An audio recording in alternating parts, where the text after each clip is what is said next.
नमस्कार, आप देख रहे हैं समाचार टाइम 24 और मैं हूं आपके साथ दीप्ति अग्निहोत्री।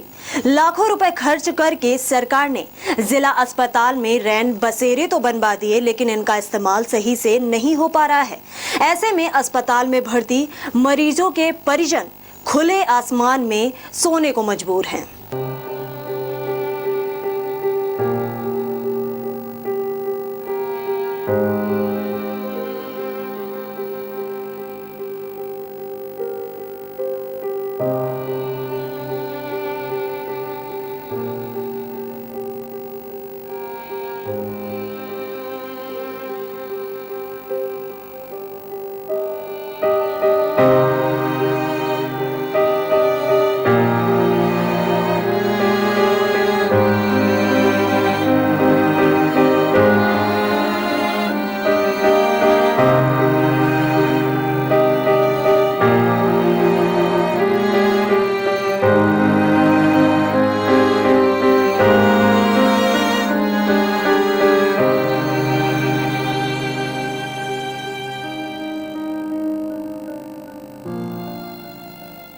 आज हमारे समाचार टाइम 24 की तरफ से देखिए पड़ताल, जहां पर रैन बसेरा के नाम पर कुछ नहीं है। पूरा गाजियाबाद में सिर्फ एक रैन बसेरा दिखाई दिया, उसमें भी ताला लगा हुआ था। रैन बसेरों की व्यवस्था कौन देखेगा, यह अब तक किसी को पता नहीं है। नगर निगम कर्मचारियों की तैनाती का दावा तो कर रहे हैं, लेकिन यह नियुक्ति कब होगी यह कोई नहीं जानता। कर्मचारियों के अभाव में रैन बसेरे की इमारतें भी धूल खा रही हैं। शहर में बाहर से आने वाले लोगों को, निराश्रित व ज़रूरतमंदों के लिए नगर निगम द्वारा भले ही रैन बसेरे बनाकर तैयार कर दिए गए हैं, लेकिन ये किसी के काम नहीं आ रहे हैं। यही वजह है कि सुप्रीम कोर्ट के आदेशानुसार सभी राज्यों के नगर निगम व पंचायतों में गरीब, निराश्रित व कम आय वाले वर्गों के लोगों के लिए रैन बसेरा बनाए जाना अनिवार्य किया गया है। कोर्ट के आदेशानुसार 1 लाख आबादी पर एक रैन बसेरा बनाना निर्धारित किया गया है। इस वक्त हम गाजियाबाद के MMG हॉस्पिटल में हैं। यहाँ पर कहने को तो 2 रैन बसेरे हैं, लेकिन रैन बसेरा खुला हुआ एक भी नहीं है। आइए हम आपको दिखाते हैं यहाँ पर एक रैन बसेरा जिस पर अभी भी ताला लगा हुआ है। जैसे कि आप देख सकते हो कि ये रैन बसेरा MMG चिकित्सालय गाजियाबाद लिखा हुआ है, लेकिन इस पर यहाँ ताला लगा हुआ है। और ऐसे में अब ठंड भी आ चुकी है, पर ठंड के नाम पर जो एक सरकार की तैयारी होती है वो कुछ भी नहीं है। कैमरामैन जोनी के साथ मैं जितेंद्र गौतम, समाचार टाइम 24 गाजियाबाद। शहर में मजदूरी करने वाले और खिलौने बेचने वाले सैकड़ों परिवार फुटपाथ पर रहने के लिए मजबूर हैं। हालात ये हैं कि कभी कभी इन लोगों को खाली मैदान में या फिर सड़क के किनारे अस्थायी तंबू बनाकर रहना पड़ता है। नगर निगम व जिला प्रशासन चाहे तो इन लोगों को रैन बसेरे में आसरा मिल सकता है, लेकिन इनकी ओर कोई ध्यान ही नहीं दे रहा है। ठंड के दौरान इन लोगों को खास तौर पर इन आसरों की सख्त ज़रूरत होती है, लेकिन अफसर हैं कि अपनी मौज मस्ती में चूर हैं। इनका संचालन कैसे हो यह अभी तक तय नहीं किया गया है। यही वजह है कि कई बार कुछ घंटे के लिए कुछ रैन बसेरा खुल जाते हैं तो अभी भी कुछ में ताला लगा हुआ है। नगर निगम द्वारा पूर्व सामाजिक संस्थानों एवं NGO के माध्यम से इनका संचालन किए जाने की योजना बनाई गई थी, लेकिन अभी भी इस पे अमल नहीं हो सका है। आइए आज हम आपको दिखाते हैं कि किस तरह से लोग ओस में सोने के लिए मजबूर हैं। ये गाजियाबाद का नया रेलवे स्टेशन है, आप देख सकते हैं नया गाजियाबाद रेलवे स्टेशन, और लोग यहाँ पर नीचे सोने के लिए मजबूर हैं इतनी ठंड में।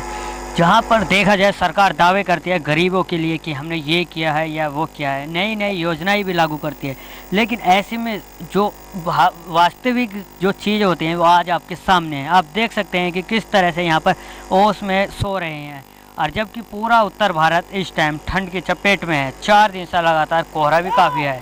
अब आप देखिए यहाँ पर किस तरह से ये सो रहे हैं। अब ऐसे में देखने वाली बात ये है कि सरकार जहाँ तक कि कितने वादे तो कर देती है पर उन्हें निभाती नहीं है। कैमरामैन जोनी के साथ मैं जितेंद्र गौतम, समाचार टाइम 24 गाजियाबाद। ठंड में ठिठुरते हुए रिक्शा चालक से जब हमारे संवाददाता जितेंद्र गौतम ने उसका हाल पूछा तो उसकी आंखों से आंसू निकल पड़े। देखिए हमारी इस खास रिपोर्ट में। आप देख सकते हैं ये ताज़ा तस्वीरें गाजियाबाद के पुराने बस अड्डे की हैं। आप देख सकते हैं ये बेघर रिक्शा वाले अपने रिक्शे पर एक साधारण से कंबल में सोने के लिए मजबूर हैं। इसकी मुख्य वजह है नगर निगम। जी हाँ, आपने सही सुना। नगर निगम की लापरवाही से गरीबों को ठंड से निजात नहीं मिल पा रही है। जिन लोगों के सिरों पर छत नहीं है वह खुले आसमान के नीचे ठंड में ठिठुरने के लिए मजबूर हैं। प्रशासन ने जिन जगहों पर रैन बसेरों की व्यवस्था की है वह बदहाली का शिकार है। वहीं दूसरी ओर नगर निगम के अधिकारी अपनी फाइलों में ही अलाव जलाने की संख्या को बढ़ाते जा रहे हैं। नगर निगम की जिम्मेदारी है कि ठंड बढ़ते ही जगह जगह पर अलाव की व्यवस्था करे, खास तौर पर उन जगहों पर जहां पर गरीब तबके के लोग रहते हैं। इनके अलावा जहां पर लोगों की ज़्यादा भीड़ होती है, वहीं विभाग में बैठे अधिकारी की लापरवाही की वजह से ऐसा नहीं हो पा रहा है। नगर निगम है कि अपनी फाइलों में अलाव जला रहे हैं।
ये गाजियाबाद के कवि नगर रेलवे फाटक का इलाका है।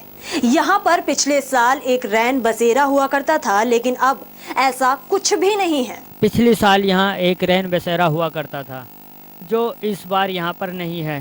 हैरानी की बात तो यह है कि अब दिसंबर का महीना आ चुका है और वो भी आधा ख़त्म हो चुका है। जहाँ पर सब अपने पार्टियों के चुनावों की तैयारियाँ कर रहे हैं, लेकिन गरीबों की तरफ देखा तक नहीं जा रहा है। इस वक्त हम गाज़ियाबाद के एक ऐसी जगह पर हैं जहां पर पिछले साल रैन बसेरा था, लेकिन इस साल दिसंबर आने के बावजूद यहां कोई रैन बसेरा नहीं है। यहां पर पहले एक रैन बसेरा हुआ करता था जो कि पिछले साल नवंबर में ही बन चुका था, लेकिन आज जब पूरा उत्तर भारत कोहरे की चपेट में है, ठंड की चपेट में है, उसके बावजूद यहाँ पर अभी तक कोई भी रैन बसेरा नहीं है। अब ऐसे में देखना ये होगा कि जहाँ सभी सरकार अपने चुनाव की तैयारियों में लगी हुई हैं, ऐसे में गरीबों को, बेसहारा बेघर लोगों को कौन देखेगा। कैमरामैन जोनी के साथ मैं जितेंद्र गौतम, समाचार टाइम 24 गाज़ियाबाद। तो फिलहाल के लिए हमारे इस कार्यक्रम में बस इतना ही, और तमाम बाकी खबरों के लिए देखते रहिए समाचार टाइम 24। बढ़ती उम्र के बच्चों को लगने वाली चोट